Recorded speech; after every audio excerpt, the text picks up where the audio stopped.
context of this story in John has been eliminated by making it a very short reading for a scripture reading on a Sunday morning. The context of this story is that it is surrounded by the motifs related to the resurrection of Lazarus.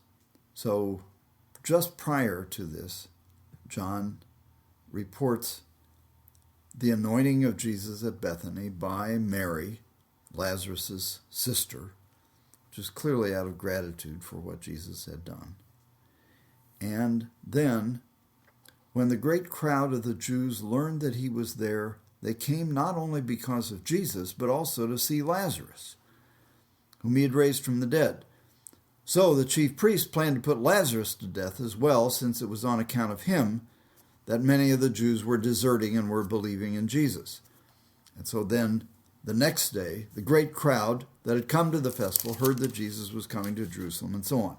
And then following this, so the crowd that had been with him when he called Lazarus out of the tomb and raised him from the dead continued to testify. It was because they heard that he had performed this sign that the crowd went out to meet him. The Pharisees then said to one another, "You see, you can do nothing. Look, the world has gone after him." So the context of the triumphal entry in John is that it's in response to the raising of Lazarus. So that is really important in relation to the meaning of this story and of its context. That is, that the portrayal of the crowd's enthusiasm is that it is in response to Jesus raising Lazarus from the dead. And there are two crowds that are mentioned: the crowd that had been present at Lazarus' resurrection, and also then the great crowd that had heard about this and then went out to meet Jesus. Now, the plot of the authorities then to kill Lazarus as well as Jesus is also in response to the raising of Lazarus and to the response of the great crowd to this sign that Jesus had done. Now, the immediate context of the triumphal entry and the way in which John tells this story is very interesting. First of all, it is the great crowd that had come to the festival, heard that Jesus was coming to Jerusalem, so they took branches of palm trees and went out to meet him. Now, this is a highly symbolic action. What is implied is that Jesus is walking, and they hear him that he is coming, and so they go out to meet him with palm branches. Now, this symbol is associated in the traditions with the Maccabees and with the establishment of the Jewish state. Ray Brown has a really good section on this. It's pages 461 and 62 in the first volume of his commentary on John. So I'd suggest you look that up if you can. I'll read for you what Brown says.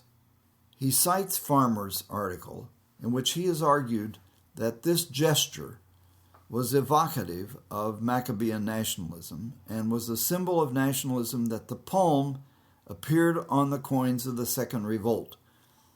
That is, the revolt of Simon Bar Kokhba in 132 and 130 to 135. When Judas Maccabeus rededicated the temple altar after its profanation by the Syrians in 164 BC, the Jews brought palms to the temple. You can see this in 2 Maccabees 10:7. And when his brother Simon conquered the Jerusalem citadel in 142 BC, the Jews took possession of it carrying palm fronds. This is in 1 Maccabees 13:51. And in the Testament of Naphtali, chapter 5, verse 4, where there occurs the same expression for palm fronds that John uses. The fronds are given to Levi as a symbol of power over all Israel. So Brown concludes that the action of the crowd seems to have political overtones, as if they were welcoming Jesus as a national liberator.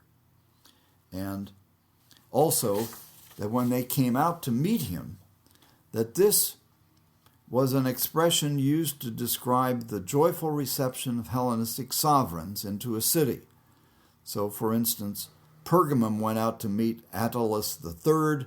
Antioch came out to meet Titus, as is reported in Josephus' Jewish War, Book 7.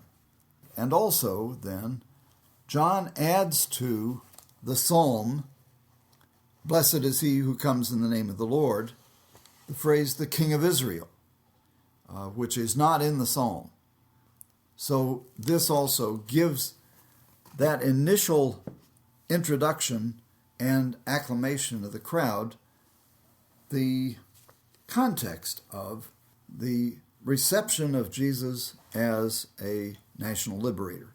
That's what John's audience would have understood this to mean, and that it evokes those symbols of the reestablishment of an independent Jewish state in the spirit of the Maccabees, which is implied that that's what the crowd understood and were doing. Jesus finding a donkey, then, is in response to this acclamation by the crowd. He found a young donkey and sat on it. Now, this is clearly a symbolic action on Jesus' part that also is in response to the acclamation of the crowd. So the crowd is cheering him and celebrating in this way with palm fronds and so on. And then Jesus found a donkey and sat on it. So the implication of the donkey is the king who comes as a king of peace. John interprets this by quoting the statement from Zechariah 9:9. "Do not be afraid, daughter of Zion. Look, your king is coming, sitting on a donkey's colt." Now, Zechariah 9:9 is a celebration of a messianic figure, of a Messiah, a king of Israel, who comes as a king of peace, humble and riding on a donkey's colt. Now, John does not include the humble part, but rather the sitting on a donkey's colt. Now, the motif of a peaceful monarch in the tradition of Israel is a broad-based tradition, not very extensive, but really significant. And you could look up these elements. There's Psalm 46, 8 through 10. He breaks the bow. I'll read it to you. Psalm 46 is, "Come, behold the works of the Lord. See what desolations he has brought on the earth. He makes wars cease to the end of the earth. He breaks the bow, shatters the spear. He burns the shields with fire." So that's a description of what the Lord does. Then in Isaiah 11, 6 through 9, it's the proclamation of the peaceable kingdom. The lion shall lie down with the lamb, and so on. And at the end of that, it is peace, peace to those who are far, and peace to those who are near. And I will heal them, which is peace to those who are near, that is in the community of Israel, and those who are far, that is the nations. In Hosea 2:18, "I will abolish the bow, the sword, and war from the land. And the classic in Micah 4, 1-4, I will beat their swords into plowshares and their spears into pruning hooks. Nation shall not lift up sword against nation, and neither shall the nation make war on each other. So this tradition is implied by Zechariah 9:9 and presents that John's understanding of Jesus sitting on a colt is that he came as the fulfillment of this promise of a Messiah who was a Messiah of peace. John's comment then is, his disciples did not understand these things at first. But when Jesus was glorified, then they remembered that these things had been written of him and had been done to him. So, the things that had been written of him were, namely, Zechariah 9:9, and these other things that are part of the Zechariah 9:9 tradition. And the things that had been done to him were, first, the crowd acclaiming him as the king, which they then understood to be not just the king of Israel, but the king of the earth who came to bring peace rather than war, and that this was in contrast, this sign, this sitting on a donkey's colt, that John understood later it to mean, was in contrast to the kings of the earth who came riding on war horses and in chariots, namely with instruments on symbols of warfare and of victory in warfare. So the whole frame of this story then is that Jesus' messiahship is revealed and celebrated by his victory over the power of death in the raising of Lazarus. And that the triumphal entry, then, is the transformation of Jesus' entry from being a nationalistic acclamation of him as the King of Israel and the establishment of an independent Jewish state to Jesus as a Messiah of peace who would establish a universal kingdom of peace, brotherhood, and love. So, the implication of this, the radicality of this story, is that John's retelling of this story reshapes the tradition explicitly in the story itself as a story of a Messiah of peace. The statement about the disciples is then that they didn't understand the Zechariah reference. That is, they didn't understand the significance of Jesus sitting on a donkey, but that John later recognized it in what had been written about him in Zechariah, and therefore included that in this story, that he only recognized this after Jesus' death.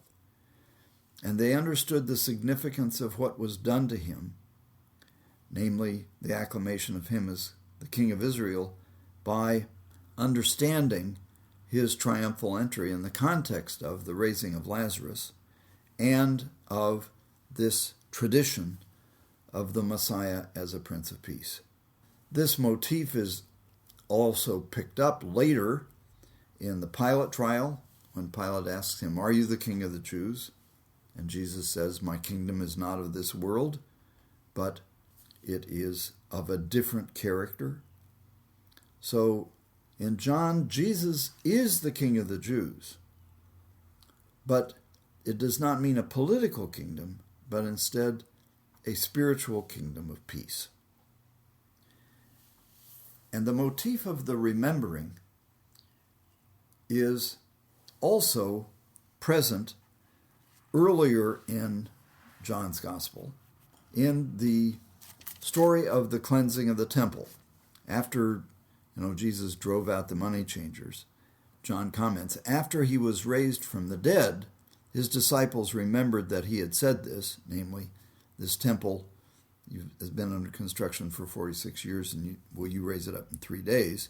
So Jesus understood then this, and the significance of the temple also then was transformed by what Jesus had done. What the disciples didn't understand was about the character of Jesus' kingdom, just as Pilate didn't understand. So this is a very subtle as well as transformative story that invites the audience to listen carefully to what is being said and to think about the significance of the specific elements of the story. So it's fascinating to me, but it is also profoundly revealing in the way in which it portrays Jesus as the Messiah of peace. So it is a story that we need to tell and interpret in relation to this primary understanding of the significance of Jesus' life, death, and resurrection. Jesus' response to the crowd and his changing their perception of what he is doing by sitting on the donkey is implied by the presence in John's story of an adversative, but that but is not translated in the NRSV. So the NRSV reads, "Blessed is the one who comes in the name of the Lord, the King of Israel. Jesus found a donkey and sat on it." But what the Greek says is, "Blessed is he who comes in the name of the Lord, the King of Israel. But Jesus found a young donkey." So what he was doing was to reinterpret what they were saying and to give it a different meaning over against what they were implying by greeting him as the King of Israel. And that he went and sat on a donkey's colt in order to clarify the significance of what he was doing. So in the telling of this, we need to include, but Jesus found a young donkey and sat on it. Have fun telling it, and do it well.